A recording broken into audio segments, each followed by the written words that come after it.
Hey there, Ride the Car Guy here, and today I'm going to talk about the top 5 maintenance jobs you can expect to do on your second generation Nissan Xterra.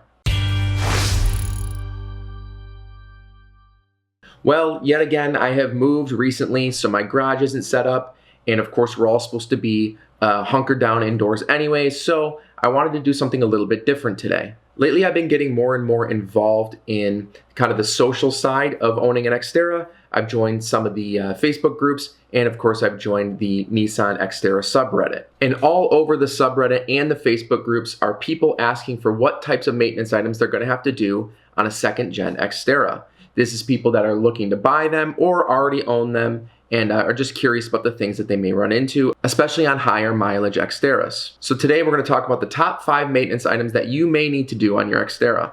Number 5 is something you should be doing with every used car that you purchase. It doesn't matter if the person you bought it from says, oh, hey, I replaced everything, don't worry about it, it's ready to go. Just do it yourself. You know you're going to be using the right fluids, and you know exactly when it was done, and you can track the mileage, you can do everything that you need to do, and make sure you're starting off on the right foot. This, of course, includes not just oil, but your transmission fluid, transfer case, differential, potentially a flush of the radiator depending on how old it is. All these things are absolutely important. They're the basics of keeping a car running as long as possible and should be done regardless of what the person you bought it from said they did. Along these same lines, and one thing that people really tend to forget about is the cabin filter. So the cabin filter, especially in an Xterra, is a horizontal setup, and they tend to collect a lot of garbage. Perfect. And wow, okay. Well, this would be why the cabin of my truck smells terrible all the time. And they're very easy to replace. You just take out the glove box and they're right behind the glove box. So don't forget to do that as well. It definitely helps the driving experience when you're not breathing in a bunch of smelly air from your vent system. If you're buying an older Xterra like an 05 to 010, maybe even a little bit later, you may want to consider working on our number 4 entry.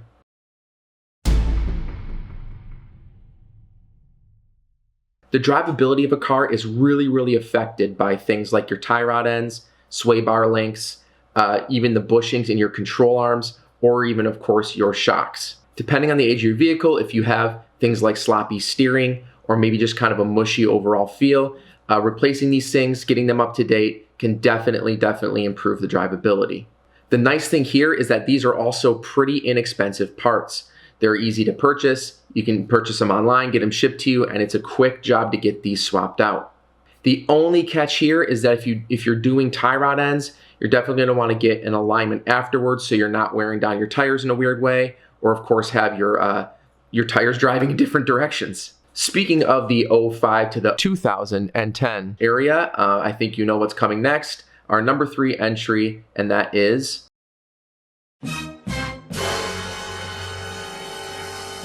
now, you cannot make a maintenance video on an Xterra without, of course, talking about the notorious SMOD.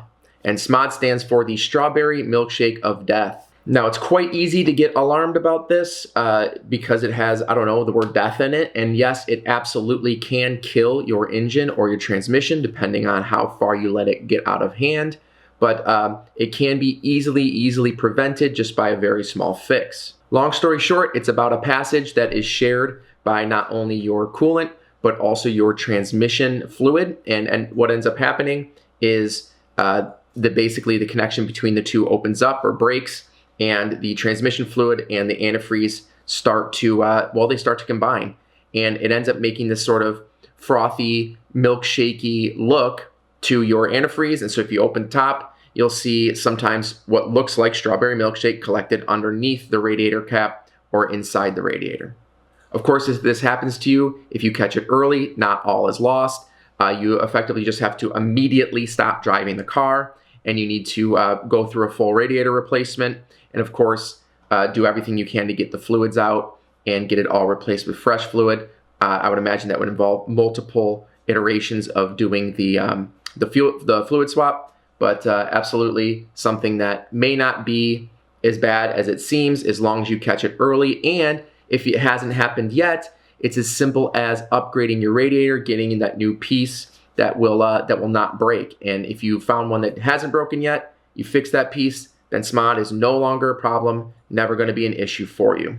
And also, this is something that only affected the 2005 up to the 2000 or mid 2010 model, and only in automatic. So if you have a manual, not a problem at all, never will be, only if you have that automatic. So staying in the whole fluid and fluid replacement realm is our next entry.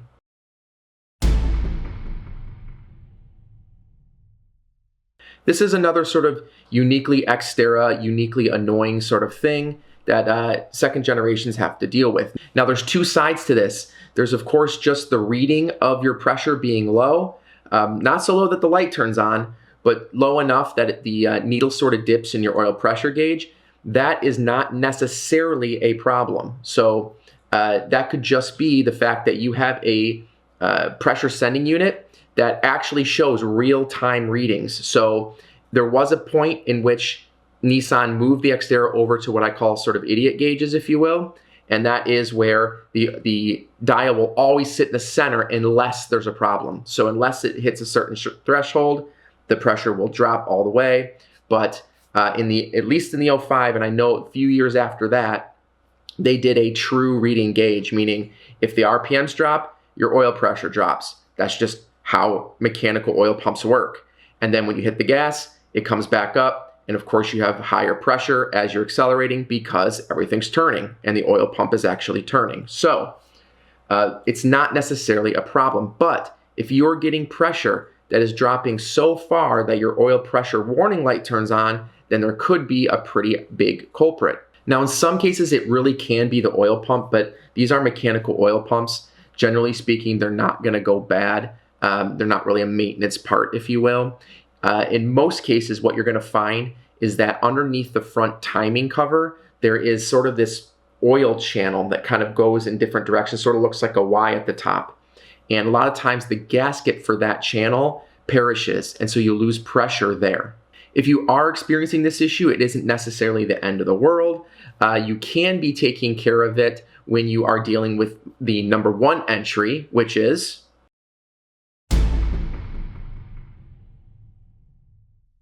that's right, if you have the VQ40DE motor, then you've probably heard about this. This is a super common problem with these engines, and what ends up happening is the secondary timing chains have guides that sit on top of the tensioners, and they eventually wear down, and so your timing chain just rubs on top of the metal tensioner. It ends up having a very distinct sound.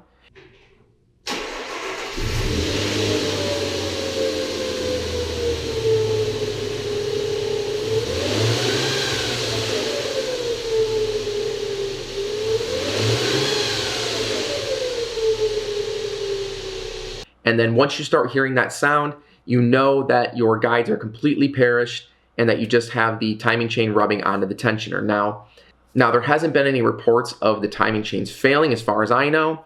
If you find any, let me know, put them in the comments below. But it's annoying, and the guards themselves or the guides themselves are plastic and at this point have been broken into pieces. So you could be dropping plastic pieces into, of course, your oil pan. Now this is number one because this is a pretty big job and it's pretty widespread. So if you hear that sound, know that you may need to tackle this particular job, and that involves taking everything off the front of the engine, including the front timing chain cover, and then replacing those guides. But on the bright side, if you are going to do this job, you can also replace the gaskets on that Y channel, so you don't have to worry about the oil pressure problem either. So that's it. I hope this helps guide you if you are looking at buying a second generation Xterra, or maybe you already own one and are just looking into the future a little bit. Also, let me know in the comments below, what did I miss? And did you like this format of video? This is my first sort of top 5, top 10 video for you guys. Let me know in the comments below what you think. Be sure to hit like if you liked this video, subscribe for more content like this. Go pick up a t-shirt at rtcg.tv if you want to support the channel, and I will see you guys in the next one.